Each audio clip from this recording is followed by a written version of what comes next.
भाई सबसे पहले मगध साम्राज्य का उदय। सबसे पहले ट्रिक पढ़ाएंगे कौन से वंश का हुआ। तो हसना मत गुरु। हा का मतलब है हर्यक वंश, सा का मतलब है शशनाग वंश, ना का मतलब है नंद वंश, म का मतलब है मौर्य वंश। त केवल इसके सहयोग के लिए है, इसका कोई प्रयोग नहीं है। गुरु का मतलब है गुप्त वंश। अब प्रश्न आता है भाई हर्यक वंश के संस्थापक कौन थे।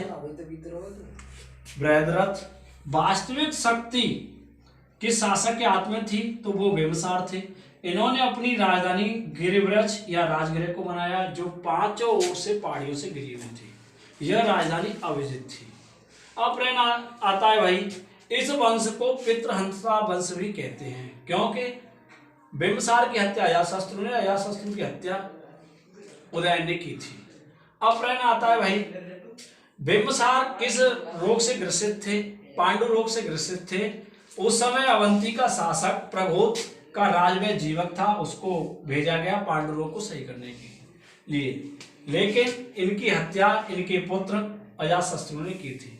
अब प्रश्न आता है भाई इनकी कुंडली कहां से चलती है या इनका क्रम कहां से चलता है वंश का। तो सबसे पहले जरासंध, जरासंध के हुए बृहद्रथ, बृहद्रथ के हुए बिंबिसार, बिंबिसार के अजातशत्रु, अजातशत्रु के उदयन, उदयन के अनिरुद्ध, अनिरुद्ध के मुंडक और मुंडक के बाद अंतिम जो शासक माना जाता है वो नागदशक को माना जाता है। सबसे पहले मगध साम्राज्य का उदय। सबसे पहले ट्रिक पढ़ाएंगे कौन से वंश का हुआ। तो हसना मत गुरु। हा का मतलब है हर्यक वंश, सा का मतलब है शशनाग वंश, ना का मतलब है नंद वंश, म का मतलब है मौर्य वंश।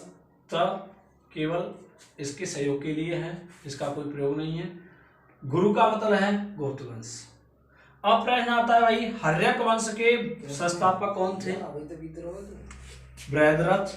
वास्तविक शक्ति किस शासक के हाथ में थी, तो वो बिंबिसार थे।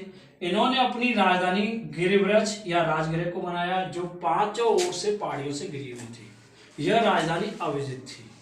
अब प्रश्न आता है भाई इस वंश को पितृहंसा वंश भी कहते हैं क्योंकि बिंबिसार की हत्या अजातशत्रु ने, अजातशत्रु की हत्या उदयन ने की थी। अब प्रश्न आता है भाई बिंबिसार किस रोग से ग्रसित थे। पांडु रोग से ग्रसित थे। उस समय अवंती का शासक प्रघोत का राजवैद्य जीवक था, उसको भेजा गया पांडु रोग को सही करने के लिए, लेकिन इनकी हत्या इनके पुत्र अजातशत्रु ने की थी।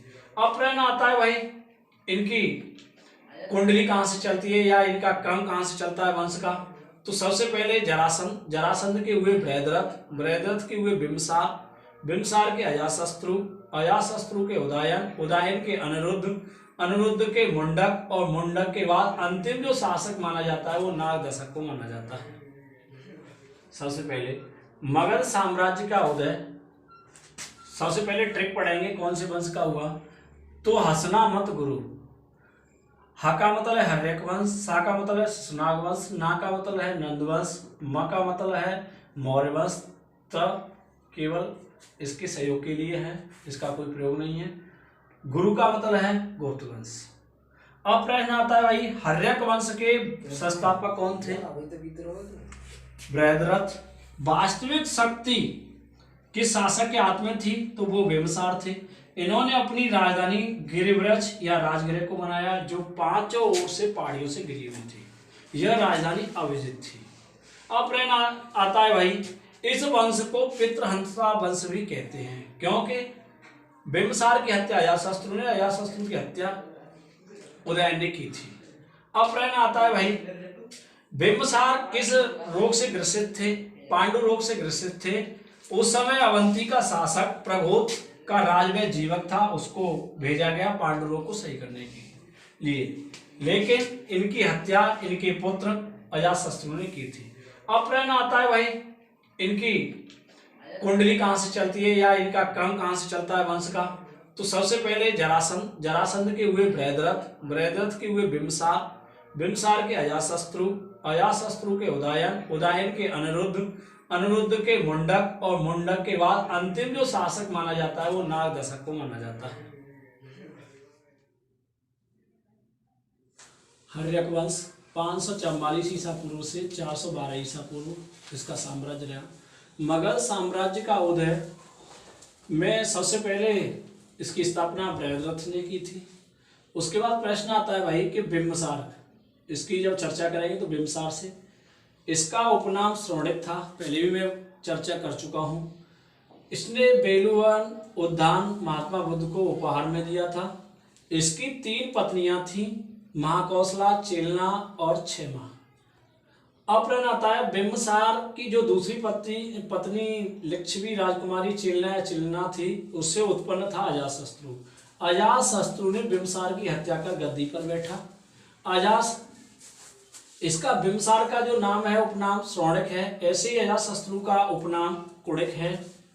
उसके बाद प्रश्न आता है भाई अजातशत्रु 8वें शासनकाल 8वें वर्ष जब शासन कर रहे थे तो भगवान बुद्ध ने महापरिनिर्वाण अपना शरीर त्याग दिया था, जबकि बिम्बसार के समकालीन बताए जाते हैं भगवान बुद्ध। अब प्रश्न आता है भाई अजातशत्रु पितृहंता कहलाए। दूसरे इनका नाम अशोक चंड के नाम से भी जाना जाता है इतिहास में। अजातशत्रु ने धातु चैत्य का निर्माण कराया था। अजातशत्रु का विवाह प्रसेंजित की पुत्री बाजरा से हुआ था। राजधानी में इन्होंने पहली बौद्ध संगीति कराई थी, जो राजगृह या गृहव्रज में है, जिस शासन अजातशत्रु ने चल रहा था उस समय। अजातशत्रु की पुत्री का नाम पद्मावती है, जो बस राजा उदयन के साथ इसका विवाह किया था। अब क्या हुआ कि जब अजातशत्रु ने काशी और वज्रसंघ से युद्ध लड़े, तो वज्रसंघ में जब युद्ध लड़ा तो युद्ध में हथियार रथमूसल और महाशिला कंटक दोनों यूज किए गए थे और उनसे इन्हें जीत प्राप्त हुई थी, जो मगध साम्राज्य में 2 राज्य काशी और वज्रसंघ को मिला लिया गया था। ईसा पूर्व से 412 ईसा पूर्व। उदयन, इनकी राजधानी पाटलिपुत्र थी, वर्तमान में पटना। उदयन के पुत्र का नाम नागदशक था। यह वंश सबसे हर्यक वंश प्राचीन वंश है। शिशुनाग वंश का जो समयावधि है वो 412 से 344 ईसा पूर्व है। सेनापति शिशुनाग ने नागदशक को हटाकर मगध के सिंहासन पर अधिकार ही नहीं किया, बल्कि वंश भी चेंज कर दिया। राजधानी पाटलिपुत्र को चेंज करके वैशाली बनाया गया। कालाशोक दूसरी बौद्ध संगीति वैशाली में की गई। बौद्ध संगीति 2 भागों में बट गई। सबसे पहले स्थावर संघ में और महासंदिग्ध संघ में बटी, लेकिन बाद में चौथी जो बौद्ध संगीति हुई उसमें हीनयान और महायान इसको नाम दिया गया।